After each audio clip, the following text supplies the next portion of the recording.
Welcome to the Upfront Podcast, where you get your weekly dose of upfront discussions with people from all around the world.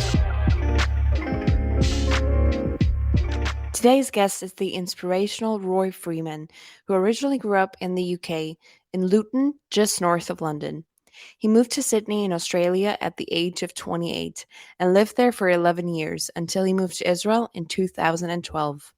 Roy works in high tech as an instructor, and in 2013, he dedicated his spare time to found his own organization by the name of LGBT Olim for the LGBTQ plus community in Israel. We will talk about what the organization does, what the LGBTQ plus community is still having to deal with nowadays, and how we can all contribute to a more inclusive society.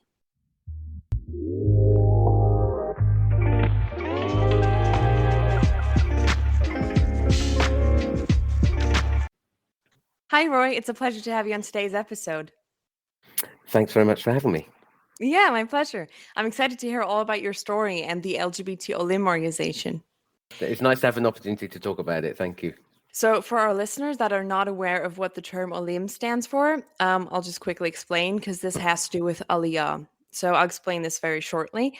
Under the so-called Israeli law of return from the year 1950, any Jew in the world can immigrate and live in Israel, which is called making Aliyah, and they then become a citizen of Israel.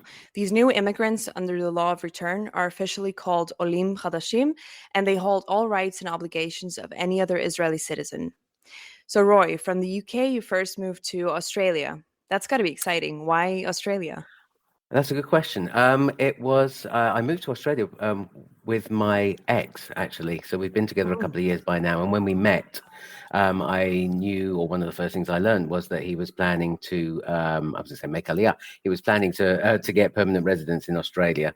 And so when the time came, I got myself a working holiday visa and went along with him and ended up staying and getting sponsored for a job and then getting permanent residence myself and then becoming an Aussie citizen. It was a wonderful time of my life. I really enjoyed it. I was there for 11 years. So nice that's amazing. But it's got to be very hard, like to process all of that administrational parts and everything about the visas. I think Australia is quite tricky to get into, right?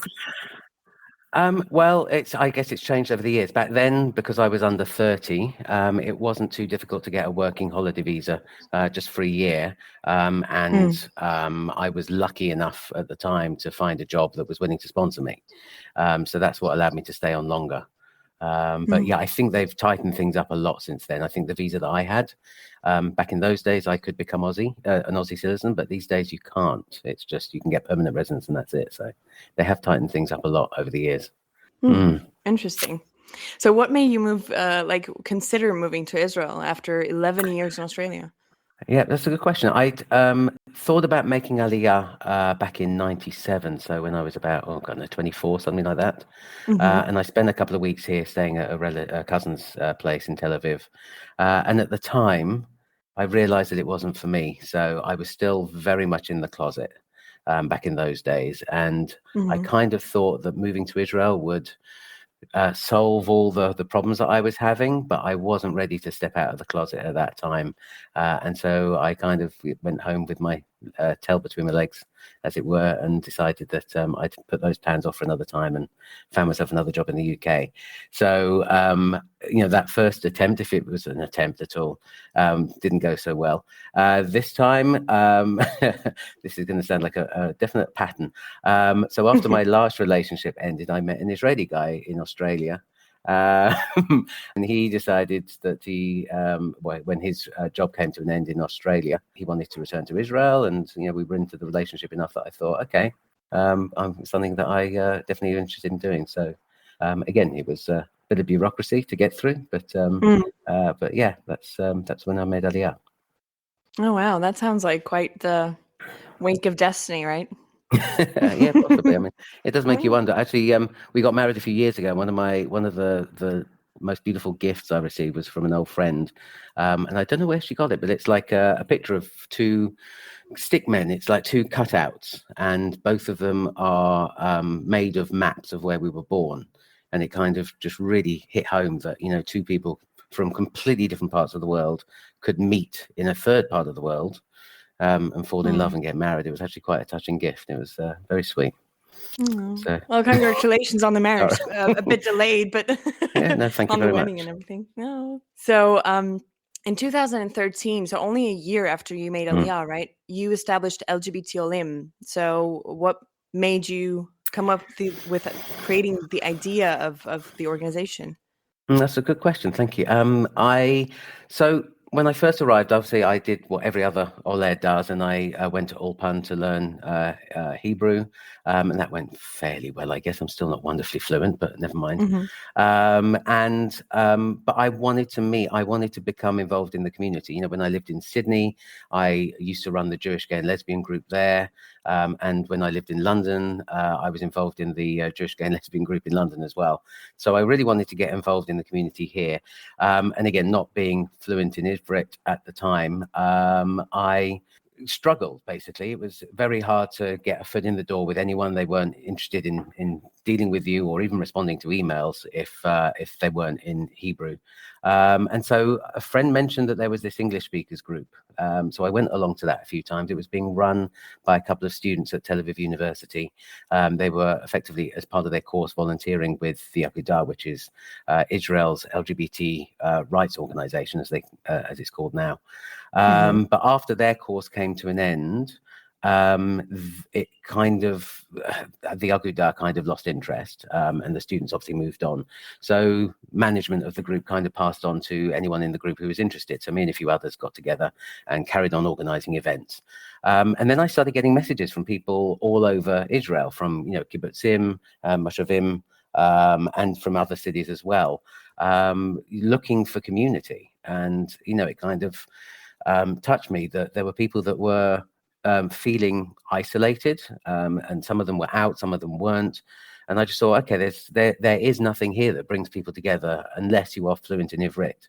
And even then, a lot of the community, it's at the time, definitely, it was all about the nightlife. If you were into pubs and clubs, and if you were looking for somebody, then, there was a lot going on. But if you just wanted to meet people socially and build a social group, social network, then there wasn't anything like that. So I started LGBT Olim to kind of take this Tel Aviv English speakers group and to find people elsewhere. So we launched a Facebook page, and that grew very quickly, very large, relatively anyway. I mean, we're not talking a huge population, obviously. And it just amazed me how many LGBTQ people were making Aliyah. There's the assumption that there's so many assumptions that people have about Israel. And I was just amazed at how many people there were here. So a while later, I started creating a monthly newsletter that listed all of the events, and I'd interview a new Oleh or new Olah each month to find out, where they were from, why they made Aliyah, how it was going, that kind of stuff. And I realized then that it was very much Tel Aviv focused still. So that's when I started reaching out and looking for people in Haifa, Jerusalem, and Beersheba to start organizing events locally in those cities as well. And so that's pretty much part of what we've been doing ever since.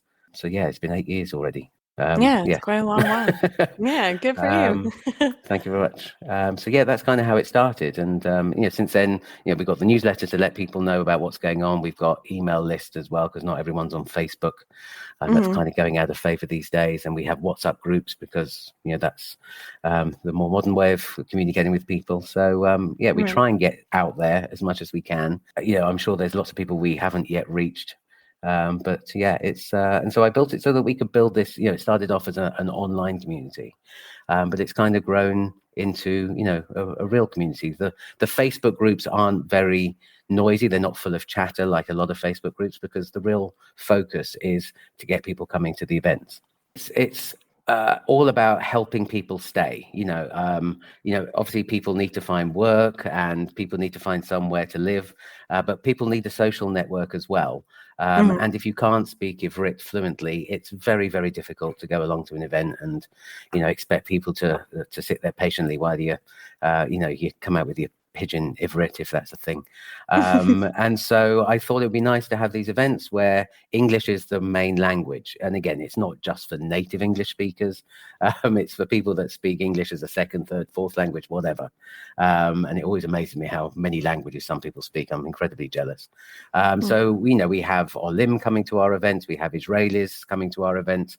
We have people that are here to study, to work, just for a holiday. We also obviously welcome, non-Jewish partners of Israelis, because that's a very different situation. There's even more bureaucracy to go through. So, it's a very diverse crowd in that respect. And English is the primary language. So it just means that, and again, we also get people who've been living here for years, Olim that have been around for decades, because it's nice to keep that part of your brain active, the bit that speaks English. Right. And rather than always speaking in Ivrit. So it's in that respect it's been very successful. That's amazing. So you specifically focus on LGBTQ plus, right? Yep, pretty much. I mean, there are lots of other organizations that deal with Olim in general. I don't know if you're aware of the Keep Olim in Israel group. That's Right, like a yeah, Facebook group of about 40 or 50,000 people. I mean, they do amazing work. And they've been very supportive of the stuff I've been doing as well. But this is for, mostly for, primarily for LGBTQ people. So it's a safe environment. You can say whatever you like. You don't have to worry about, coming out to people because they're in the same boat. Yeah, definitely understandable. So you hold events and also you organize Hebrew classes, right? Yeah, so I think starting in about 2014 or 2015, we started doing what we call Kulpan, so queer Ulpan. And so it's not a full Ulpan like you'd get from the government ones or private ones. The idea is that this is to supplement your existing Ivrit learning, and that started out in Tel Aviv. We meet at the LGBTQ Center in Tel Aviv, and we meet on a weekly basis. And it's just, again, a place for people to come and mingle and learn some Ivrit along the way. And we talk about LGBT specific topics. We talk about other topics from an LGBT perspective as well. And sometimes it's just regular topics, it's not exclusively queer stuff. But it's just a nice place for people to come and meet and feel comfortable and to ask those questions that they wouldn't necessarily feel comfortable in asking in a classroom with 30 people that they don't know. So the classes are relatively small, we're up to a dozen people or whatever, and it's evolved. It's we now have it in Tel Aviv. We have it fortnightly in Haifa and Jerusalem, and we also run online classes because, of course, at the start of the pandemic, everything went online. And so we have continued doing the online classes because we've started attracting people from overseas as well. So we have people from the UK, from Germany, from the US, and elsewhere joining us in their own time zone. For the US, West Coast, it's like 9 o'clock in the morning for them, and it's nice. And the people from overseas are people who are planning to make Aliyah, so they're building a network before they even get here, and they're learning a bit of the language before they get here as well. And we've got 7 volunteer instructors. All the classes are free because these instructors give up an hour of their time a couple of times a month to run the classes, and they're wonderful. I cannot fault them, and I'm very grateful for the stuff they do for us. It's great. COVID obviously also affected you and the social activities.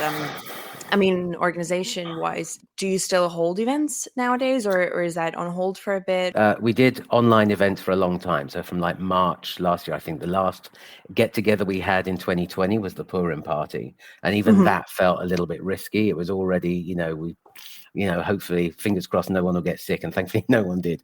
And from then on, we started doing monthly Shabbat dinners online, monthly coffee mornings online, monthly or weekly movie nights we've been doing. And again, we found people that wouldn't necessarily have been able to come to events because they don't live in one of the big 4 cities. And so we've carried on, and we will carry on doing online events.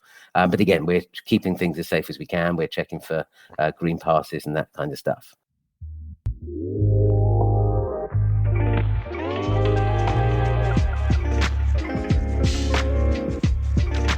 So Tel Aviv especially seems to be a hub for the LGBTQ community with an amazing pride parade and lots of events and bars that specifically focus on the LGBTQ community. What do you personally maybe think still needs to be incorporated in terms of local or national policies to include and represent the LGBTQ community more or better? Well, that's a very good question. I think a lot of the municipalities could do a lot more. I know obviously Tel Aviv has been the hub because the municipality has been very supportive over the years. In recent years, Ramat Gan, just next door, has become a lot more queer friendly.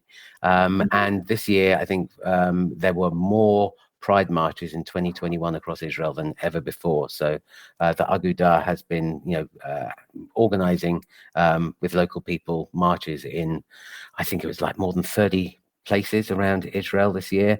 And again, some of those marches are celebrations of how far we've come. In other towns, it's still very much a protest and still a struggle to organize these things because the cities are not friendly, and some communities are not wonderfully friendly. So there's still a way to go. Jerusalem has the Jerusalem Open House, which has been going for I can't even remember how many years, since the 90s, I think, still has a struggle every year. They still have to take the municipality to court every year to get the funding that they deserve, that every community centre gets by default, and that they have to fight for. And so, things like that are obviously still have a long way to go. And yeah, I mean, there are some legal challenges we still have. Some of those challenges are not just ours. The whole fight for civil marriage in Israel doesn't just affect same-sex couples. It affects a lot of straight couples as well. Because the rules for making aliyah and the rules for getting married are a completely different set of rules. And so there are a lot of people that can make aliyah that can't legally marry here. And so hopefully that will change one day. I don't think many people are very optimistic, but you never know. Things like adoption and surrogacy are hopefully going to happen very, very soon. The decisions have been made. They're just waiting for the processes to be put in place. And again, it's just a case of education. There are some great organizations in Israel that are educating the next generation. There's organizations like Hoshen that go and do talks at schools, not all schools, but the secular schools specifically. And they talk about, LGBT life, so that, there are kids obviously in every school that are, questioning their sexuality or, whatever their situation is, and hearing this information and knowing that they are not alone and knowing that there is nothing wrong with them is obviously an incredibly strong message for them to receive. So again, as time moves on, each generation hopefully gets stronger, and it'll be, it won't necessarily be a thing that people have to come out. They can just introduce you to their first boyfriend or girlfriend, and it'll be, oh, okay, fine, yes, nice person, hopefully, and that'll be it. Yeah. So you mentioned marriage, right? Same-sex marriage. As far as I know, please correct me if I'm wrong on that. So you still can't, like, as a same-sex couple, you still can't get married in Israel under like the rabbinical court, let's call it, for our international listeners. Yep. Do you think that's like on the government's agenda to resolve eventually? And well, we've got a new government, and it's the first time that we have a government that doesn't contain any ultra-Orthodox parties in it for a while. And they've already made a number of reforms unrelated to marriage, and I'm hoping that this is something they will consider. It's obviously going to be a big change, and there'll be a lot of pushback against it. But the fact is that it's not just our struggle, as I already said. It's a big problem for the heterosexual community as well. So many people have to travel overseas to get married, and of course, for the last 18 months, that's been incredibly difficult or impossible. So, people travel to the UK, like me and my husband did. People go to Denmark. Apparently, I just heard this week that you'll be able to go to Dubai and get married, so that'll be interesting. And you come back with your marriage certificate, and you get it apostilled, and you get it recognized here. So if civil marriage happens, then same-sex marriage will come along with it, okay, whether people like it or not, because they won't be able to introduce civil marriage and discriminate against our community. And if they do, then someone in the community will take them to court, as has happened with other situations, and the courts, I'm very confident, will find in our favor. So yeah, I'm hoping that one day it'll happen. But again, it's just going to take some decision making by the government, and that's going to be the interesting part. Yeah. Do you think that the interests of the LGBTQ community from the government side are usually being considered in discussions? Probably not. Not so much. Again, probably more so with the current government than with the previous government. But again, organizations like the Aguda are doing lobbying on a major basis. Again, we've got some of the parties in the current government coalition are much more LGBT friendly and much more supportive than some of the others. So in that respect, yes, we are at least in their thoughts. But it's just a case of convincing all of the parties involved to vote our way, I guess. So I think we're in a slightly better position than we were a year ago or 2 years ago. It's still a complicated situation. The way the government is elected here, the way everything, the coalitions are built and so on, it just complicates everything. So from my personal point of view, I would say that we have kind of come a long way since the Stonewall riots. So for listeners that are not aware, in short, the Stonewall riot took place in 1969 as a response to public raids in New York City. These riots were led by LGBTQ activists, and that is what I'm referring to here. What would you say are common, maybe misconceptions, quote unquote, that the LGBTQ community is still facing today? There is still homophobia. I like to think that there is less homophobia in Israel than there is in other countries. And I feel much safer walking around the streets here, holding my husband's hand, than I would in London or, anywhere really. And I've done that in other cities around Israel and never had any problems, never had anyone say anything, never been physically or verbally abused for it. So in that respect, I think it's a nicer situation. But I'm not going to pretend there's no homophobia. There obviously are people that would like us just to go away, or would like to do something to make us go away. There are some small-minded people around. Unfortunately, some people just see the world in very simple ways. They just are quite happy to label a group of people and assign a set of attributes to the entire group, rather than bothering to get to know individuals and hearing our stories. And so, the best thing we can do is talk to people about our lives and talk to people about why we are still discriminated against, and why it isn't safe in some parts of the world, in many parts of the world, for us to live. And again, this is one of the other reasons why I started LGBT Olim, was to have somewhere for LGBTQ people who are thinking about making Aliyah to ask questions. Because again, you're talking about misconceptions. There are people are concerned when they start making Aliyah and they open their file with the Jewish Agency or with Nefesh B'Nefesh, that if they come out, they're going to be denied their Aliyah, which is obviously a misconception. Many LGBTQ people make Aliyah every year. But people are concerned, if you don't have to come out, many people don't. But they miss out on the opportunity to ask their Aliyah advisor about where they should live, about the community. And so for those people that aren't comfortable doing that, then they can come to LGBT Olim and they can ask questions, they can get advice, and it means that, they don't have to talk to their Aliyah advisor about that. They have somewhere else to go. So that's one of the other main things that we've been doing for a number of years now.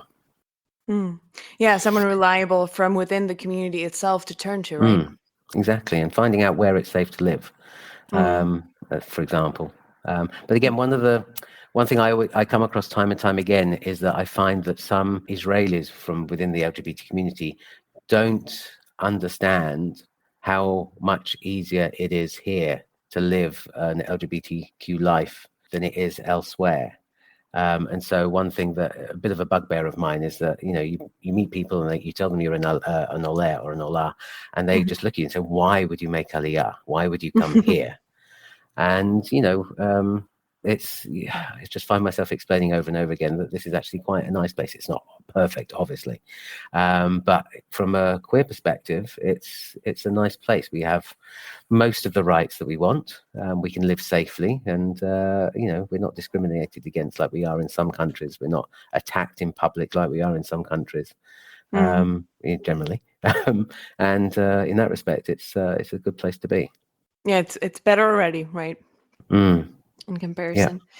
So you mentioned the UK, or like specifically London. Like, what is the difference between the LGBTQ community here in Israel, like within the community, to like in comparison to the UK, as you mentioned before, or Australia, maybe, like to you personally? That's a good question. Or is there a difference? Well, there are some differences. I think, again, there's the safety aspect of things. But I think I found in the other countries that there was less of a competitive nature. People were more willing to collaborate and to work together. Whereas here, I find that's more of a struggle. It's part of the startup nation. So, people would rather start something new themselves than, to work with other people that are already doing something similar. And I guess you could say that I did the same thing when I started LGBT Olim, but I had gone to organizations and explained what I was planning to do and just found a lot of lack of interest. So I thought, okay, fine. If I'm not going to find allies within the community, I'll just do it myself. And so I've come across more of that here, unfortunately, than in Australia or in the UK. What would you say are like the most, if you could categorize it, the most urgent concerns of the LGBTQ community in Israel specifically? Oh, that's a good question. Most urgent. That is a good question. Again, we have a lot of rights. I think the major thing we're missing out on is marriage. But people can do that overseas and get theirs recognized. So that's not the end of the world. People starting families, I think, would be, being able to start families locally would be good, because at the moment you have to go overseas if you want to adopt. And more countries are closing the doors to same-sex couples adopting. If you want to go through surrogacy, then again, a number of countries have stopped allowing same-sex to do surrogacy internationally. So there's very few countries now. I think it's just the US and Canada and maybe a couple of other places where that's possible. So these are things that we need here, and they are starting to happen. The newest government pushed the Supreme Court to do something that they said they would, and they set a deadline for the government to change the law to be to stop discriminating against the LGBT community, and the Supreme Court did that. So again, we're in the process of waiting for that to get started. Those are the main issues, I think. On the whole, rights-wise, we're doing fairly well. In terms of legal, I guess, protections, I think there are gaps. This is not an area of my strength for me, but I believe there are gaps in employment laws. So, for example, a lot of trans people struggle to find work because they are discriminated against. And so it would be good to have protection against that kind of thing. So that would be, I'd say, pretty high on the list as well. As in legal policies put in place. Absolutely, yeah. So you can, so that people know that they can't discriminate. If someone's right for the job, but they just happen to be trans, you shouldn't be able to discriminate against them. They're the best person for the job, so give them the job. Okay. And if it's a problem within the company that there's a trans person there, then they need to educate the people that, that they need to get over their prejudices. So that would be important as well. There's also, social issues as well. There are still kids getting kicked out from home because they come out as, LGBT, whatever.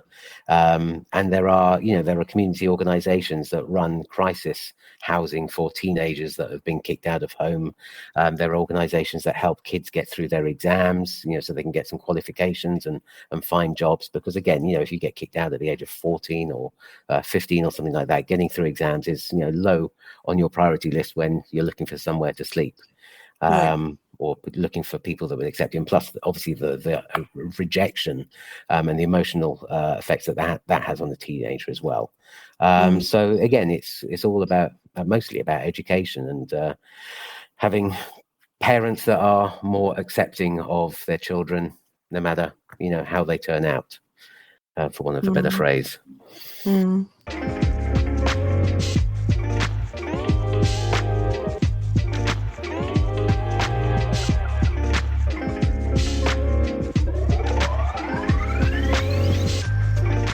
What do you personally think is the best way for an LGBTQ ally to contribute to a more inclusive society? As you mentioned, like with parents, maybe educating the people around them, like to contribute to a more inclusive society where like all different sort of sexual orientations, genders, identities, and all are equally respected. That's a good question. That's a very good question. What can they do to become better allies? Again, just to be supportive. Again, one of my biggest fears when I came out, and we're talking 24 years ago now, my biggest fear was telling my parents. My next biggest fear was being rejected by my friends. And thankfully, I had a good bunch of friends that, couldn't have cared less and were very, very supportive. So that meant the world to me at the time. That literally meant the world to me. In terms of allyship, I read recently, I'm not sure what the source was for this, but apparently some survey showed that 30% of millennials identify somewhere on the LGBTQ rainbow. So people are a lot more open-minded about how they identify. It's not just, oh, I'm straight or I'm gay. People are understanding that there are nuances, that it's a rainbow, for what's it called? The Kinsey scale from the US, I can't remember what decade that was. But the range that he reckoned there was in terms of human sexuality, people are actually starting to realize that, so people are a lot more tolerant in that respect. I think in terms of becoming good allies, the way that we vote, the way that we protest for rights, the way that we support each other in that respect, I think that is important. Understanding that some parties are vehemently homophobic. And I would like to think that I have friends that would never vote for those parties. And might even consider, again, this is a complicated country with a lot of aspects with every election and frequent elections. I'd like to think that our rights, all our rights, should be something that they consider. But it'd be nice if they included the LGBT community in their thoughts as well. Are you getting any funding for LGBTQ Olim? I'd love to be able to say yes, but no. I've applied for a few grants over the years, but for whatever reason, that hasn't worked. I was hoping last year to get some funding from the World Zionist Organization. That I spoke with someone from there because they were planning to do something for LGBTQ Olim, but they decided to go with another organization, and so that didn't happen. That was a bit disappointing. So yeah, we're all pretty much self-funded. Everything we do is done with zero budget in mind. So the events we have are at people's homes, or we get at cafes or something like that. Other than that, the costs of running a website and that kind of thing that come out of my pocket. But yeah, unfortunately, we don't get any funding. So the Ministry of Immigration has not yet realized what an asset your organization would be, I guess. If they have, they haven't told me. That would be lovely. Yeah, I'm actually involved in an event next week where someone from the Jewish Agency will be present. So it'll be nice to be able to make contact with them. I've got contacts within Nefesh B'Nefesh, and they have been very supportive. Again, the misconception that a lot of American Jews have, because they make Aliyah through Nefesh B'Nefesh, because Nefesh B'Nefesh was founded by an Orthodox rabbi, they assume that the organization is going to be homophobic, and it isn't. I've done training sessions with them. Last year, they did a series of online events aimed at different demographics who were planning on making Aliyah, and they dedicated one of those to the LGBT community, and I was one of the speakers on that. They have been really supportive. So, we don't get funding from them, but we do get support. And so we get inclusion, and they don't, they market towards the LGBT community in the same way that they market to young marrieds and pensioners and young singles and whoever else. They treat us as an equal demographic in that respect, which is, sends an incredibly powerful message. And back in the days when they did physical Aliyah fairs, for a couple of years, I think 2019 was the last one that they did physically. 2020 was online. We had a stall. A friend of mine who lives in New York popped over to New Jersey, to Teaneck, where they have their Aliyah fairs, and he represented LGBT Olim, and we had people come up to us and meet with us and join the Facebook group and so on, and those people later made Aliyah and became members. So that was incredibly satisfying as well. So Nefesh B'Nefesh have been very, very supportive. I'm really grateful of that. That's great to hear. So what are your future plans for the organization? Oh, that's a good question. Future plans, I mean, very much carrying on as we are in some respects. So, carrying on organizing social events and the Hebrew classes as well. We're always looking for new members.